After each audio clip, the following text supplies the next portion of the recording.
ठीक है, चलिए क्वेश्चंस करते हैं सीधे। ये 9/8/18 को जो पेपर हुआ था शिफ्ट 3 उसका पेपर है। दो चचेरे भाइयों की वर्तमान आयु का योग 46 वर्ष है। तो दो ब्रदर्स हैं, एक ये हो गया एक ये हो गया, इन दोनों की उम्र है 46 साल। 8 साल पहले बड़े की आयु, मान लो ये बड़ा है, बड़े और छोटे 9xm, ठीक है, दो बड़े और छोटे हो गए ये, इनकी उम्र है 46, है ना। 8 साल पहले बड़े की आयु छोटे की डबल थी, है ना। तो बड़ा और छोटे का रेशो भी दिया हुआ है कि बड़ा जो था डबल था छोटे से, कब? 8 साल पहले, है ना। तो मेरे को एक बात बताओ, आज उनकी उम्र इतनी है, तो 8 साल पहले दोनों कितने साल के थे? तो 8 साल पहले बड़ा और 8 साल पहले छोटा, दोनों के 8-8 साल उम्र कम कर दो, ठीक है। तो कितना बचेगा? 8 और 8 16 हो गया ये, मतलब 16 साल कम कर दो टोटल में। 6 में से गया 6 तो 0 बचा, 4 में से 1 गया तो बचा 3, मतलब 8 साल पहले दोनों की कुल उम्र थी 30 साल। यहाँ पे रेशो बांट दो 20-10 का, सामने ही दिख गया, 0-0 लगा दो तो 10 और 20 हो गया ना 30, और ये डबल था इसका। सिंपल है ना, सामने ही दिख रहा है। तो ये बोल रहा है बड़े चचेरे भाई की वर्तमान आयु क्या है? वर्तमान मतलब अभी की आयु, तो वापस 8 साल बाद आना पड़ेगा हमको। तो 8 साल वापस जोड़ो इसमें बड़े वाले में, तो 28 साल का आज है वो, ठीक है। ये ऑप्शन सी करेक्ट आंसर हो गया हमारा। जिसको समझ में नहीं आए ना वो ये देखो मैंने लिख रखा है यहाँ पे, RS अग्रवाल और SD यादव, ये दोनों बुक को मैंने कंप्लीट सोल्व कराया है। RS अग्रवाल के कुछ क्वेश्चंस छोड़ दिए मैंने, उस समय मुझे ठीक नहीं लगा था वैकेंसी के हिसाब से, लेकिन फिर मुझे लगा जब कमेंट्स आने लगी कि सर आपने क्वेश्चंस बहुत छोड़े हैं, तो फिर मैंने SD यादव बुक जो है उसको कंप्लीट कराया है, ठीक है। अभी मैं थोड़ा समय नहीं मिल पा रहा है, टाइम पे वीडियोस नहीं आ पा रही है। एक्चुअली ऑफलाइन क्लासेस की हम थोड़ा प्रिपरेशन कर रहे हैं उसका, ठीक है, उसका सेटअप तैयार कर रहे हैं, तो थोड़ा टाइम लग रहा है, थोड़े बिजी हैं हम, ठीक है, फर्नीचर वगैरह में, सब चीज़ों में। पुराने स्टॉक को समाप्त करने के लिए एक व्यक्ति ने 3,420 रुपये में एक चाय का सेट बेचा जो लागत कीमत से 43% कम था। मान लो लागत की कीमत 100% थी, अगर कोई सामान बेचा 3,420 रुपये में, ये MP है, उसका मार्क्ड प्राइस है, ये सेल किया इतने में, तो ये बोल रहा है कि ये जो कीमत है उसकी वो अंकित मूल्य से 43% कम थी, तो अंकित मूल्य से 43 कम कर दो, इसका मतलब ये सिर्फ 57% रेट थी आपकी, तो 57% की वैल्यू दे दी गई है हमें इतनी, तो 57% की वैल्यूज़ हमें गिवन है। ऐसे लिखो इसको कि 3,420 में बेचा उसने अपने हिसाब से, हमने बेचा 57 के हिसाब से, 57% के हिसाब से। इस पर 10% का लाभ प्राप्त करना है, तो लाभ कब आएगा? अच्छा पहली बात, ये लाभ किस पे आता है? क्रय मूल्य पे। ये जो है पहले मुझे देखो, क्रय मूल्य तो मैंने माना नहीं है, तो पहले मुझे अंकित मूल्य निकालना पड़ेगा, मतलब 100% की वैल्यू। अब इस अंकित मूल्य के बाद अब मुझे 10% का प्रॉफिट चाहिए, तो इसका मतलब इस वस्तु को मुझे 10% लाभ के लिए 110% में बेचनी पड़ेगी, ठीक है। तो ये 100 से 100 कट गया, इसको आप सॉल्व कर लेना, ठीक है, कैलकुलेशन है बड़ा आसान सा, है ना। निम्न हल करें, ये कर लोगे ना। 22 - 1/4 ब्रैकेट में, देखो हम कर सकते हैं, थोड़ा टाइम लग जाएगा, तो टाइम वेस्ट नहीं करना, जब आपको गुणा भाग सिखा दिया गया है बचपन में तो। और ये फिर ब्रैकेट है -5 - -48 डिवाइड बाय -16, है ना। तो एक काम करो, पहले ब्रैकेट के अंदर के भी ब्रैकेट को सोल्व करो, मतलब पहले मैं इसको सोल्व करूँगा यहाँ से यहाँ तक को, ठीक है। तो देखो माइनस से माइनस कट गया, 16 तिया 48, भाग है ना बीच में, तो डिवाइड कर दिया, तो ये कितना बचा? -5 - 3 -8। अच्छा माइनस से माइनस कट गया, हाँ तो ये माइनस हो गया, तो -8 बचा ये अंदर, ठीक है। तो 1/4 इंटू ब्रैकेट में बचा -8 और ये आगे है 22, ठीक है। अब डिवाइड होगा सबसे पहले, तो 4 दूना 8, है ना, ये माइनस का 2 और ये माइनस माइनस कितना हो गया? प्लस हो गया, तो 22 प्लस ये माइनस और एक ये माइनस प्लस 2, तो कितना हो गया? 24। तो 24 आंसर हो गया हमारा यहाँ पे, है ना। tan थीटा बराबर 7/24। देखो tan थीटा क्या होता है? tan थीटा होता है लंब बटे आधार, ठीक है। एक ट्रायंगल बना के समझाऊँ अगर आपको, तो ये आपका क्या होता है? लंब, ये होता है आधार, ये होता है कर्ण, ये होता है हाइपोटेनियस, ये होता है परपेंडिकुलर, ठीक है, ये होता है बेस। तो लंब बटे आधार है ना, तो ये 7 है, ये 24 है, तो एक ट्रिपलेट है 7 24 25, तो ये साइड 25 होगी। ठीक है, टेन थीटा निकालना है हमको, है ना। तो टेन थीटा क्या होता है 7/24 माइनस सेक थीटा। देखो मैं लिख देता हूँ आपको लाल कक्का, sine cos tan cosec sec cot. Sec ये बोला मैंने, तो कर्ण बटे आधार ऐसे पढ़ना है इसको, कर्ण बटे आधार 25/24। समझ में आया ये। अब साइन थीटा की वैल्यूज लिखना है, तो वो क्या है लंब बटा कर्ण। ठीक है, तो लंब कितना है हमारा 7 बटे कर्ण कितना है 25। ठीक है, तो ये हो गया एलसीएम आ गया 24 आपका, ऊपर हो गया 7 माइनस 25 और नीचे कितना बचा ये 7/25, है ना। अब देखो और इक्वल टू में कितना दिया हुआ है माइनस का p/28, देखो यहाँ पे दिया हुआ है। तो बस इसको सोल्व कर लो, क्रॉस मल्टीप्लाई कर लो। देखो पहले तो 25 में से 7 में से 25 घटा दो, नहीं घटेगा, है ना, तो वो बचेगा माइनस का 18/24, क्योंकि 25 बड़ा है यहाँ पे, 7 में से 25 नहीं घटता, 25 में से 7 घटाना पड़ेगा, तो माइनस लगाएंगे। और ये 7/25 था, तो ये क्या हो जाएगा 25/7 और बराबर कितना है माइनस का p/28। तो माइनस से माइनस कट गया, 7 चौके 28, 4 छंग 24 और 6 से काट दो 6 × 18, तो 25 क्या कितना आ गया 75। ऑप्शन बी करेक्ट आंसर होगा। देखिए ये मैंने सारी चीज़ें समझाई है, आपकी स्पीड पे डिपेंड करता है आप कितना फास्ट करते हो इसको। निम्न में से वह कौन सी भिन्न है जो आवर्ती दशमलव नहीं है, मतलब रिकरिंग डेसिमल, है ना, जो रिपीटिंग डेसिमल होता है वो नहीं दे।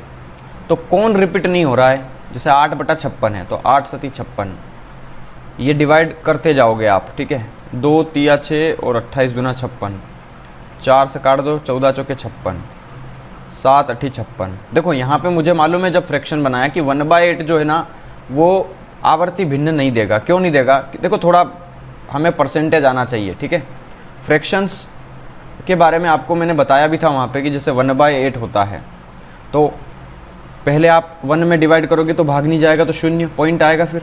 ठीक है, ये 10 हो जाएगा, तो 8 एकम 8, 2 बचा तो 20 हो जाएगा। ठीक है, फिर 8 दूना 16, फिर 4 बचेगा, फिर 8 पंजे 40, कंप्लीट ही हो गया, ये तो भागी हो गया। ये बोल रहा है कि आवर्ती दशमलव जो नहीं दे, तो ये आवर्ती दशमलव कहाँ दे रहा है, ये तो भागी खत्म हो गया। अगर फिर से कुछ नंबर आता जाता और फिर वो रिपीट होता जाता तो वो आवर्ती दशमलव देता, लेकिन ये तो नहीं दे रहा ना, ये तो डिवाइड हो गया ना, खत्म हो गया। तो ये चीज़ें पता होना चाहिए। देखो बाकी ऑप्शंस भी हो सकता है, लेकिन मुझे 99% चांसेस था कि ये आंसर हो सकता है उसका, तो मैंने इसी को ट्राई किया। थोड़ा सा हम जब परसेंटेज क्लियर पढ़ेंगे ना तो ये चीज़ें समझ में आने लगेगी हमको। इस संख्या में 9 और 5 का स्थानीय मान का अंतर बताओ। देखो 9 और 5 का स्थानीय मान, ठीक है, स्थानीय मान मतलब वो किस स्थान पे है ये डिपेंड करता है। देखो पहले 9 किस स्थान पे, इकाई, दहाई, सैकड़ा, हजार, 10,000, मतलब जो 9 है वो 10,000वें स्थान पे, तो 10,000 से मल्टीप्लाई कर दो। 9th का प्लेस मतलब 9 जो है वो 10,000वें स्थान पे, इसलिए 10,000 से मल्टीप्लाई किया। और हमें क्या निकालना है, अंतर। अब किसका, 5 का। 9 और 5 का स्थानीय मान, तो 5 किस स्थान पे, यहाँ पे देखो 5 है इकाई के स्थान पे, तो 5 है इकाई के स्थान पे, इकाई मतलब 1 होता है, तो बस ये हो गया 90,000 माइनस 5। सिंपल आंसर है आपका, कर सकते हो ना। 8,000, ये हो गया ऑप्शन सी करेक्ट आंसर आपका। ठीक है ना, घटाओगे ना तो यही आएगा। एक तांबे की तार को मोड़कर एक वर्ग बनाया गया, तांबे को मोड़ करके, देखो जो तार होता है ना वो बेलनाकार होता है, हमेशा ध्यान रखना। एक बेलन को मोड़ करके एक वर्ग बनाया गया जिसका क्षेत्रफल इतना है, ठीक है, तो साइड 11 हो गई। इसी तार को मोड़कर वृत्त बनाया गया, तो 11 से 44 हो गया। क्षेत्रफल बताओ, 2πr, मतलब पाई से पाई कट जाएगा, 2 से 2 कट जाएगा, रेडियस 7 आएगी, तो आंसर 154 आएगा। बड़ा सिंपल सा प्रश्न है, ध्यान से समझना। एक तांबे का तार है, ये तांबे का तार है मान लो, इसको मोड़ करके एक वर्ग बनाया। वर्ग मतलब जिसकी सारी भुजा बराबर हो, जिसका क्षेत्रफल कितना है 121। अगर देखो वर्ग का क्षेत्रफल होता है भुजा स्क्वायर, तो किसका स्क्वायर करे कि 121 आ जाए, तो मुझे पता है 11 का स्क्वायर करना पड़ेगा, तो उसकी भुजा कितनी आ जाएगी 11, तो सारी भुजाएं 11 11 11 होगी। सॉरी, अब ये बोल रहा है इसी तार को मोड़ करके वृत्त बनाया गया। अब इसी तार को मोड़ो या इस वृत्त को मोड़ दो, बात वही है। देखो तार की हमें कोई भी डेटा या उसका ज़्यादा कुछ हमें उसके बारे में पता नहीं है, तो यही तो तार है ना, आज वर्ग जो है वो तार ही तो है। इसको मोड़ के मैंने क्या बना दिया, अब एक वृत्त बना दिया। तो मेरे को एक बात बताओ, ये जो लंबाई है इसकी, मतलब जो परिमाप है इसका, वो इसकी परिधि बनेगी कि नहीं, सर्कमफ्रेंस। तो ये जो 11 + 11 + 11 + 11, इसकी परिधि कितनी हो गई, 44 44 हो गई। तो 2πr 44 है, तो r 7 होगा कि नहीं। देखो पाई की वैल्यू है 22/7, तो मुझे पता है ये 44 से 44 कटेगा तो रेडियस कितनी निकल के आएगी, 7 आएगी। और जब भी त्रिज्या 7 होती है क्षेत्रफल 154 होता है। कैसे, वृत्त का क्षेत्रफल होता है πr², है ना, पाई × r²। पाई होता है 22/7 × r², r × r, 7 से 7 कटेगा, 22 7 154, सिंपल आंसर। देखो ये समझ में नहीं आए तो मैंने SD यादव के अंदर 2 वीडियोस बनाई है, मेंसुरेशन 2D और मेंसुरेशन 3D की। बहुत ज़्यादा डिटेल कंसेप्ट में बताई है। मैं आपको बता दूं कि YouTube पे बहुत सारे टीचर्स पेड कोर्सेज बेच रहे हैं, उनमें इतना इर्रेलेवेंट चीज़ें हैं जो हमारे काम की नहीं है ना। हम फालतू में डर डर के वो चीज़ भी पढ़ने लग जाते हैं कि यार ये मैंने नहीं पढ़ा था आज तक, वो मैंने नहीं पढ़ा था आज तक। देखो क्लियर बात बोलूँ ना, तो फालतू चीज़ों के चक्कर में मत पड़ो। हमारा जो कोर्स है ना वो यही है, हमें सिलेक्शन चाहिए। थ्योरम्स तो हम जीवन में नहीं ख़त्म कर पाएंगे, इतनी थ्योरम्स बनी हुई है। सोच लेना, मेंसुरेशन का कंसेप्ट पढ़ना है, पिरामिड के अंदर घुसे पड़े हो हैं, उसका बेस कैसा है, उसका ये कैसा है, वो कैसा है। आज तक पिरामिड के क्वेश्चंस आपकी एग्जाम में भी नहीं आए होंगे और आप इतना लोड ले रहे हो उनके पीछे। बड़े बड़े कमेंट्स आती है मेरे पास, सर पिरामिड का वो वाला कंसेप्ट बता दीजिए, घूर्णी समरूपता बता दीजिए। अरे बहुत एक आध एग्ज़ाम में कहीं ना कहीं आ गया होगा, उसको लेकर के हम इतना कमेंट्स करते हैं, सर ये बताओ, सर वो बताओ, सर ये बताओ, सर वो बताओ। देखो सारी चीज़ें हमारी एग्ज़ाम्स में नहीं आती है। हम क्या कई बार SSC का पेपर देखते हैं तो रेलवे वाले को लगता है कि यार ये चीज़ें उसमें आई थी तो हमारे एग्ज़ाम में भी मैंने नहीं सीखी आज तक, उसके पीछे भागने में लग जाते हो। पढ़ाई हमेशा सिलेबस के अकॉर्डिंग करा करो कि हमारा सिलेबस कितना है, लेवल ऑफ डिफ़िकल्टी कितनी है ना। क्योंकि फिर हमें ना सिर्फ सीखने में रह जाते हैं, सिलेक्शन नहीं ले पाते। सीखने में क्या होगा बताओ। देखो सीखना तो अच्छी चीज़ है, बहुत अच्छी चीज़ है कि सीखो आप पूरा, लेकिन कितना सीखोगे आप। जो चीज़ें आपके काम की नहीं है आप वो सीखे जा रहे हो।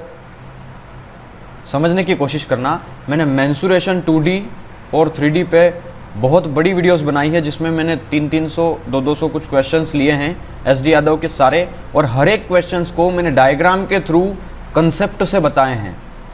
तो उनको ज़रूर देख लेना अगर बेहतरीन मेंसुरेशन 2D और 3D करना है। इसके बाद कहीं से कोई कुछ पढ़ने की ज़रूरत नहीं पड़ेगी। मैं कहूँ आपको SD यादव का मेंसुरेशन मोर देन सफिशिएंट है, क्योंकि सारे टाइप्स कवर है उसमें। ये नहीं कहूँगा कि लेवल अच्छा है, मैं ये कहूँगा कि सारे टाइप्स कवर हैं। और सारे टाइप्स कवर हो गए जब छोटी छोटी चीज़ें समझ गए हम, और उसी को जोड़ करके एक बड़ा प्रश्न बना देंगे, तो आप आराम से कर लोगे उसको, 100% कर लोगे। जैसे ये क्वेश्चंस हमने देखे नहीं होते इस तरह के क्वेश्चन। पहले उसने तांबे का तार लिया जो कि बेलन होता है, उसको एक वर्ग बनाया, फिर उसको एक वृत्त बनाया। ये चीज़ें क्या है कि मैंने पहले बेलन भी क्लियर पढ़ लिया, मैंने वर्ग भी क्लियर पढ़ लिया, मैंने वृत्त भी क्लियर पढ़ लिया, तो मुझे पता है कि किस चीज़ से क्या बनाया जा रहा है, किस चीज़ से किसे बनाना है। तो ये चीज़ें आप जब भी समझ पाओगे तब उस कंप्लीट वीडियोस को देखोगे आप। तो मैं आपके लिए ही रिक्वेस्ट कर रहा हूँ कि एक बार, सिर्फ एक बार अपने जीवन में SD यादव का जो मेंसुरेशन 2D और 3D का कंप्लीट वीडियो है ना, एक बार देख लेना। आप सर्च कीजिए mensuration 2D bye perfection academy, और एक बार सर्च कीजिए mensuration 3D by perfection academy. पहले 2D कुछ 5 या 4-5 घंटे की क्लासेस है, एक एक कंसेप्ट, जैसे वृत्त है तो वृत्त को डिटेल में बताया गया है। जो वृत्त के क्वेश्चंस उस बुक में दिए हुए नहीं है ना, मैंने वो कंसेप्ट सारा बताया, उसके अनुसार जितने क्वेश्चंस उस बुक में थे मैंने सारे कराए हैं। देखो मैं एक चीज़ और बता दूं आपको कि मैंने SD यादव का कोई परमिशन नहीं लिया है किसी से सॉल्व कराने का। कभी भी कॉपीराइट आ सकता है और हमारा चैनल डिलीट भी हो सकता है, ठीक है। इसीलिए मैं कह रहा हूँ कि जब हम ख़त्म हो जाएंगे तो फिर आपको ये सोल्यूशन भी नहीं मिल पाएगा। तो हो सके तो इसको डाउनलोड कर लीजिए, अपने एक कोर्स, मतलब एक प्रकार से एक इसको रोज़ वीडियोस को डाउनलोड करना शुरू कर दीजिए आप लोग, ठीक है। क्योंकि ये चीज़ें एक बार चली गई ना यूट्यूब से, तो मुझे पता है कि आज इस दुनिया में कोई भी पैदा नहीं हुआ जिसने यूट्यूब पे पूरी एस.डी. यादव को हमारे अलावा सोल्व कराया है। ये बुक बड़ी सिंपल है, स्टेट गवर्नमेंट्स की एग्ज़ाम, एसएससी की एग्ज़ाम्स, सब एग्ज़ाम्स के लिए बेस्ट है। और सबसे बड़ी बात, मैंने सारे चैप्टर्स करा दिए एक आध चैप्टर को छोड़ के, ठीक है। तो ये शायद आपको न मिल पाए कहीं और से, और यही कोर्सेज जो टीचर्स है, पेरेंट्स टीचर्स है, वो लाखों रुपए में बेच रहे हैं इनको। लाखों रुपए एक से नहीं, आप जैसे 1000 लोग 1500 लोग जो है वो 1000 रुपए दे रहे होंगे, तो वो तो करोड़ों रुपए कमा रहे हैं। चाहता तो मैं भी कर सकता था ऐसा, लेकिन मैंने नहीं किया। इसको ध्यान से समझना, ये चीज़ें मैं एक बार और बोल रहा हूँ, डाउनलोड कर लो। कब डिलीट कर दे यूट्यूब नहीं पता मुझे, एक हिंट दे दिया है मैंने आप लोगों को, अब समझ जाना आप लोग। यदि x³ plus ax plus b को जब x-1 से भाग दिया जाता है तो 15 शेष बचता है, और जब इसको x+1 से भाग दिया जाता है तो -1 एक शेष बचता है। इसकी वैल्यू बताना है। देखो, जब भी इसको भाग देंगे और x-1 से और ये शेष बचे, तो हमेशा ये नंबर 0 के बराबर रख दो, ठीक है। ये इसको सेटिस्फाई करेगा पक्का। तो x-1 बराबर 0, तो x की वैल्यू कितनी आ जाएगी 1, ठीक है। x की जगह 1 रखो यहाँ पे, तो ये कितना बचेगा 1, यहाँ पे कितना हो जाएगा 1, तो ये कितना बचा, a बन जा a प्लस b। तो जब a प्लस बी जो है और ये आगे का 1 बचा, तो 1 प्लस a प्लस b, और शेष कितना बच रहा है 15। 1 इधर जाएगा तो कितना बचेगा, -14 हो जाएगा, -1 जाएगा। तो ये इक्वेशन फर्स्ट बन गया, ठीक है। अब इस इक्वेशंस को x+1 द्वारा विभाजित किया जाता है तो -1 बचता है। तो x+1 इक्वल, ये इसको सेटिस्फाई करेगा इस इक्वेशन को। तो x+1 बराबर 0, तो x की वैल्यू कितनी आ जाएगी -1, -1 रखो यहाँ। तो -1 plus b into -1 plus a, और शेष कितना बच रहा है -1, ठीक है। तो ये हो जाएगा -1। अच्छा, -1 को इधर पहुँचा दो, तो -1 और अच्छा सॉरी, यहाँ x² था ना, तो -1 का स्क्वायर तो +1 बन जाएगा यहाँ पे। तो ये 1 समझो यहाँ पे, ये -1 है x की जगह और उसका स्क्वायर, तो माइनस का स्क्वायर से ये प्लस बन जाएगा 1, और 1 को उठा करके मैं इधर ले आया तो -1 हो जाएगा। तो ये हो जाएगा -2 इक्वल टू, और ये बचा a, और ये हो जाएगा -b, तो a minus b equal to -2, तो a minus b equal to आ गया -2। ये इक्वेशन सेकेंड हो गई। तो a और b की वैल्यूज़ निकाल सकते हैं हम आराम से, है ना। a को जोड़ दो तो इनका आधा, इनके डिफरेंस का आधा, और एक वैल्यू हो जाएगी इनके योग के आधी, ठीक है। तो एक इनके अंतर का आधा कर लो और एक इनके जोड़ का आधा कर लो। पहले जोड़ दो इन दोनों को, तो 14 माइनस 2, तो कितना बचा 12, 12 का आधा हो गया 6। एक बार इन दोनों को घटा दो, तो 14 में से घटाओ -2, तो 14 और 2 जुड़ जाएंगे, तो 14 और 2 16, तो 16 का आधा कितना हो गया 8। ये दो वैल्यूज़ आ गई a और b की, ठीक है। अब a यहाँ पे छोटा है क्योंकि b बड़ा है, इसीलिए तो a माइनस b -2 आ रहा है, ठीक है। तो हमें उससे कोई मतलब नहीं a कौन सा b कौन सा, यहाँ पे जो इनका स्क्वायर निकालना है, तो इसका स्क्वायर और इसका स्क्वायर का योग। तो 6 का स्क्वायर 36, 8 का स्क्वायर 64, दोनों को जोड़ दो, 64 और 36, तो इनका मान क्या है, मान तो 100 आ रहा है इसका। a² प्लस b² की वैल्यू तो 100 ही आएगी ना, a का स्क्वायर और b का स्क्वायर।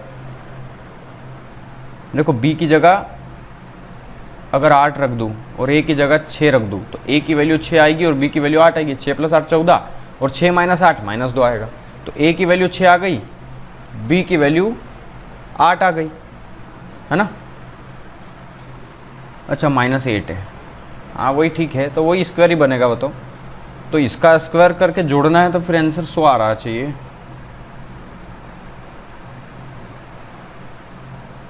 कुछ मिस्टेक दी हुई है शायद इसमें, है ना। ये इसका स्क्वायर रूट निकाला होगा शायद इसने, मतलब ये 100 आया, 100 का वर्गमूल निकाला होगा 100। तो यहाँ पे एक चीज़ मिसप्रिंट है क्वेश्चंस के अंदर कि इसका स्क्वायर रूट निकालो, रूट के अंदर a² प्लस b² की वैल्यू, ठीक है। अगर ये निकालेंगे तो आंसर सही आएगा हमारा, है ना, वरना 100 आंसर आएगा।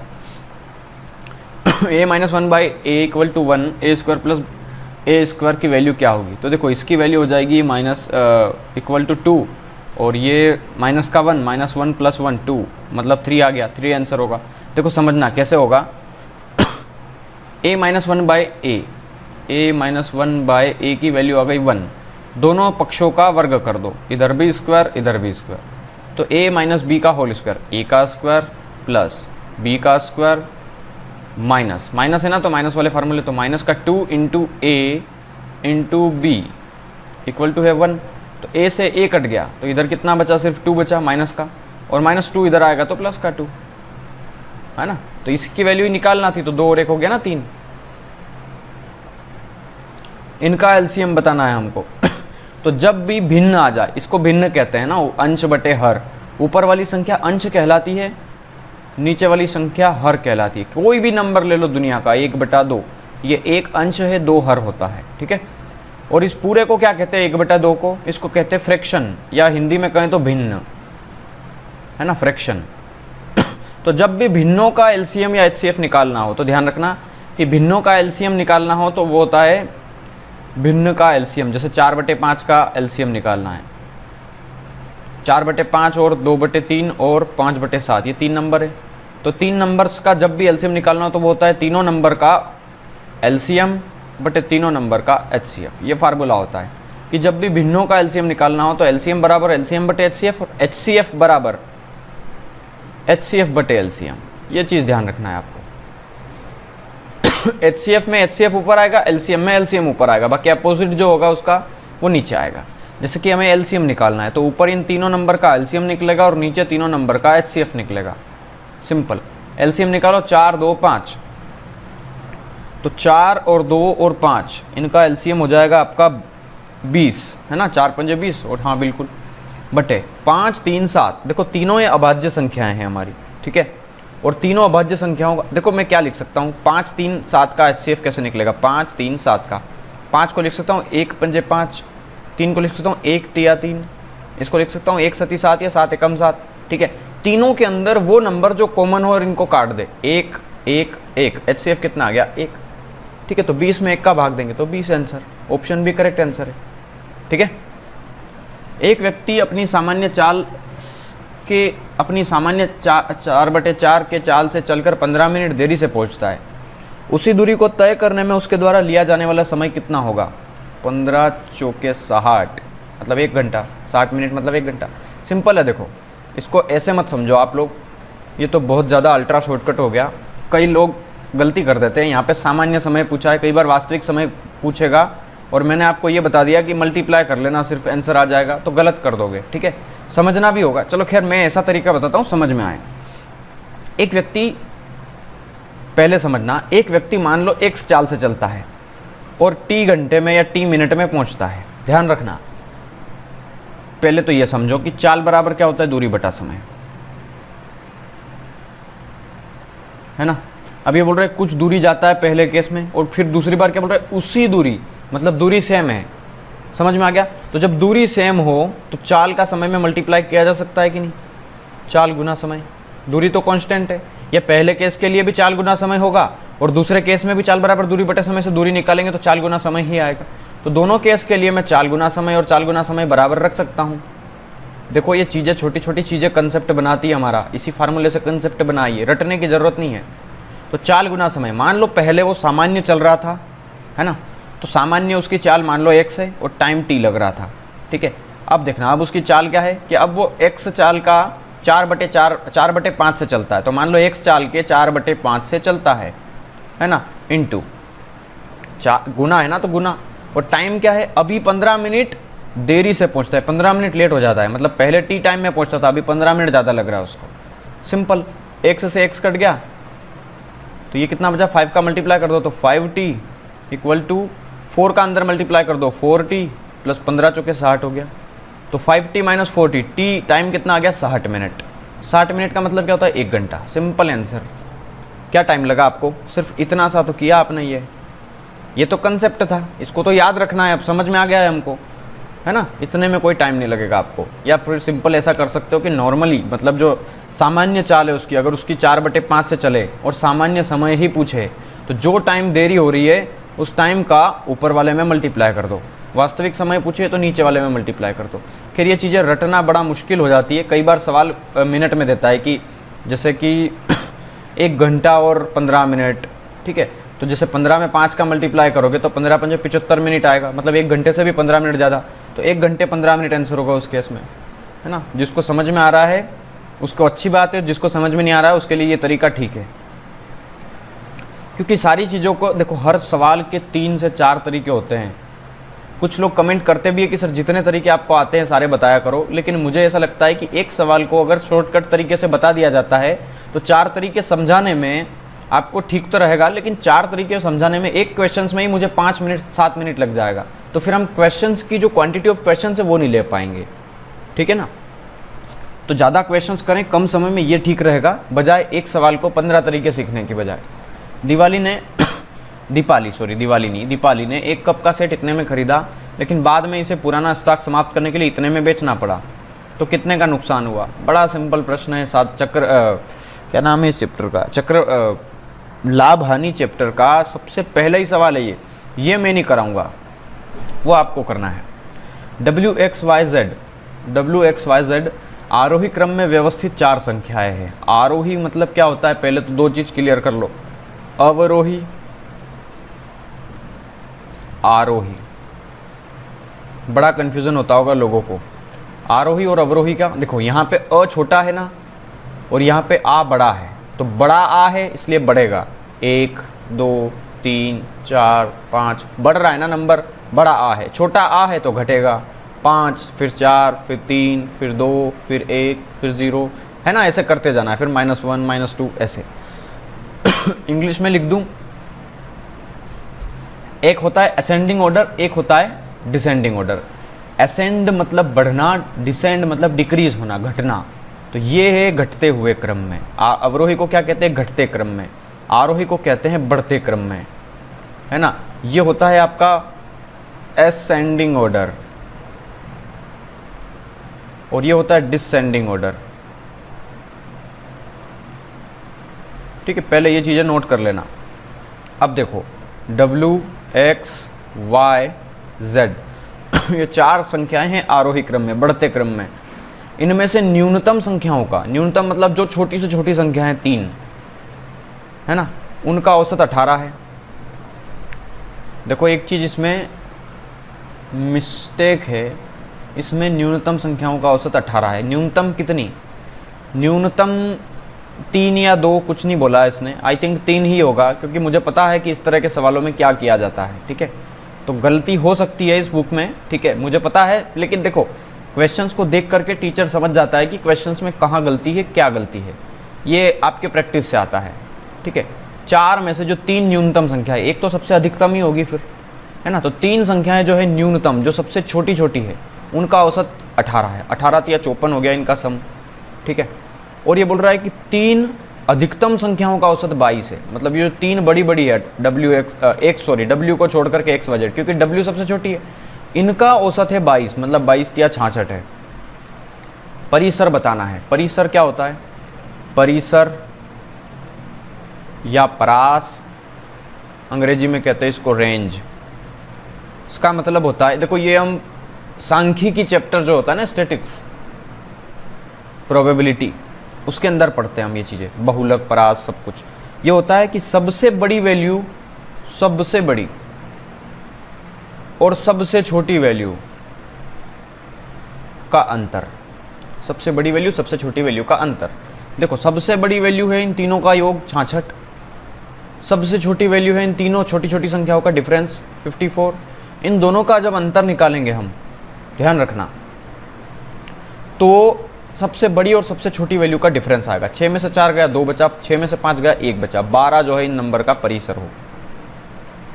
सिंपल आंसर, ठीक है। अब ये तो मैंने कंसेप्ट से बता दिया, आप मतलब शॉर्टकट मेथड से बता दिया, रेशो से, है ना, रेशो मेथड है, इसको कह सकते हैं डिजिट सम मेथड भी कह सकते हैं इनको, कि डिजिट को सम करके हम आंसर निकाल लेते हैं। लेकिन अगर हम इसको रेशो से करना चाहें तो ये ऐसा कह रहा है कि शुरू की 3 संख्याएं WXY, तो W + X + Y, न्यूनतम संख्याओं का औसत 58 है, तो 18 या 54 हो गया। आखिरी की 3 मतलब X + Y + Z का एवरेज 22 है, तो 22 3 संख्या है ना, तो 22 या 66 हो गया। अब इसमें से ये घटा दो, मतलब WXY नीचे लिख दो, W + X + Y, और 54 भी नीचे लिख दो, है ना, ऊपर से हटा के। अगर मैं इनमें से ये घटा दूँ तो देखो घटाऊंगा तो X से X कट जाएगा, Y से Y कट जाएगा, Z में से घटेगा W, और ये इधर कटेगा 66 - 54 12। तो Z क्या है यहाँ पे और W क्या है, Z है सबसे बड़ी वैल्यू देखो यहाँ पे, और W का है क्या है यहाँ पे, सबसे छोटी वैल्यू। तो सबसे बड़ी वैल्यू में से सबसे छोटी वैल्यू घटाना, उसी को परास कहते हैं, अभी बताया मैंने। तो 12 आंसर आएगा। देखो ये चीज़ें हम बता सकते हैं, लेकिन कुछ चीज़ें छोड़ना पड़ती है। देखो अभी इस सवाल में कितना टाइम हो गया, बिल्कुल हलवा सा सवाल था, इसलिए कुछ चीज़ें हम जानबूझ के छोड़ देते हैं टीचर्स। मिश्रण में रेत के साथ बजरी, ये है, बजरी और सीमेंट ये है, सिंपल है। मैंने करवा दिया शायद एक सवाल ऐसा, रेत बजरी का रेशो है, रेत के साथ बजरी 17 और 8 में। अब ये बोल रहा है बजरी और सीमेंट, तो बजरी और सीमेंट कितना है, 6:12 में है। 12 8 96, 6 8 48, ठीक है। ये कितना हो गया, 17 × 102। तो क्या पूछा है, मिश्रण में रेत के साथ सीमेंट का रेशो, रेत के साथ सीमेंट का रेशो 1:2:96। इसको काट दो 51, इसको काट दो 48, 51:48 नहीं दिख रहा है।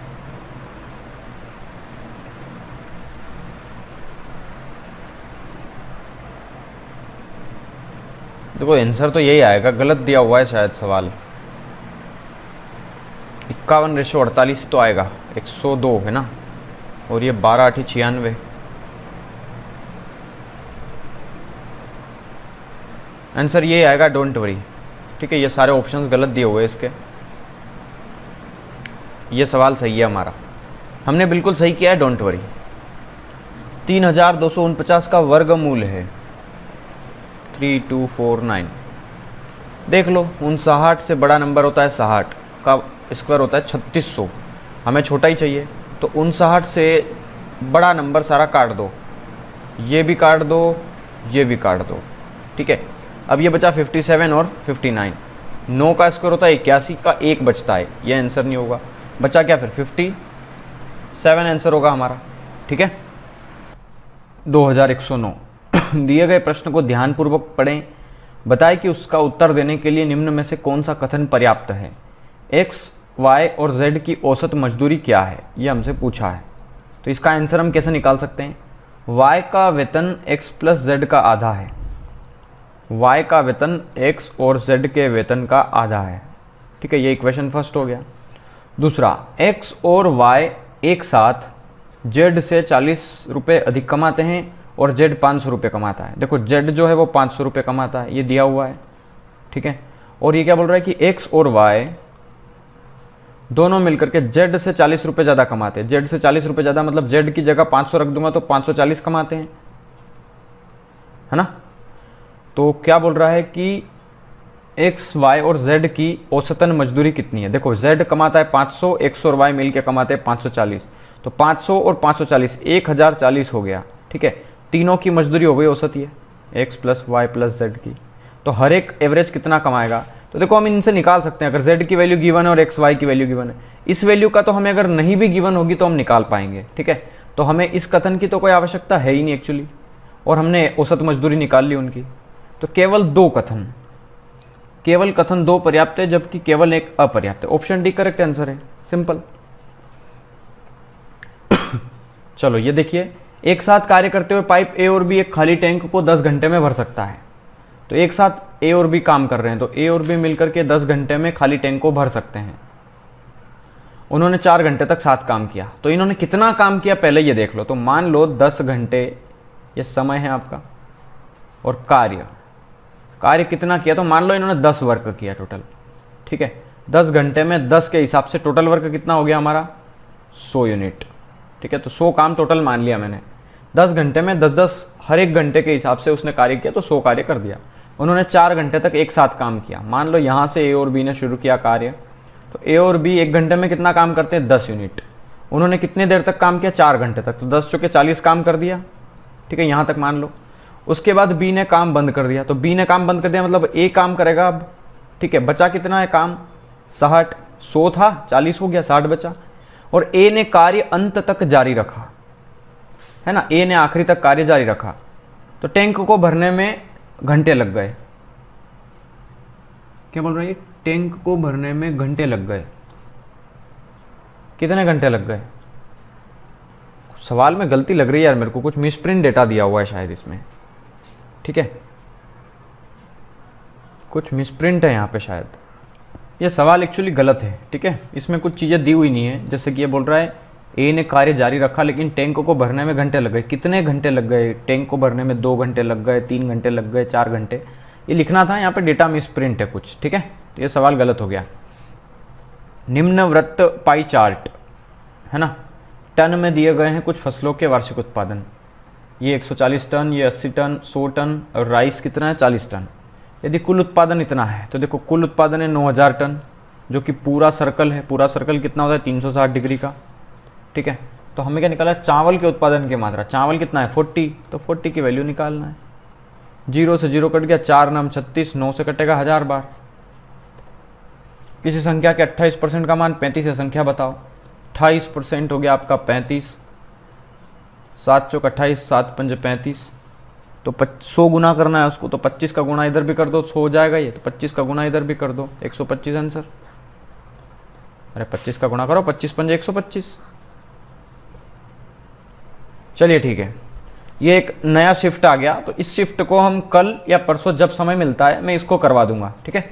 तो आज देखो शिफ्ट वाइज पढ़ते हैं। एक जो शिफ्ट हुई थी वो पूरी कर लेते हैं, एक दिन की, सुबह और शाम की दोनों शिफ्ट मिला करके, मतलब एक दिन का पूरा कंटेंट हम पढ़ते हैं, ठीक है। बहुत छोटा सा सिलेबस है, कोई ज़्यादा नहीं है। आपकी एग्जाम्स की डेट ही क्लियर नहीं हो पा रही अभी, तो बहुत समय है, डोंट वरी, करवा दूंगा एग्जाम्स के पहले तक, ठीक है।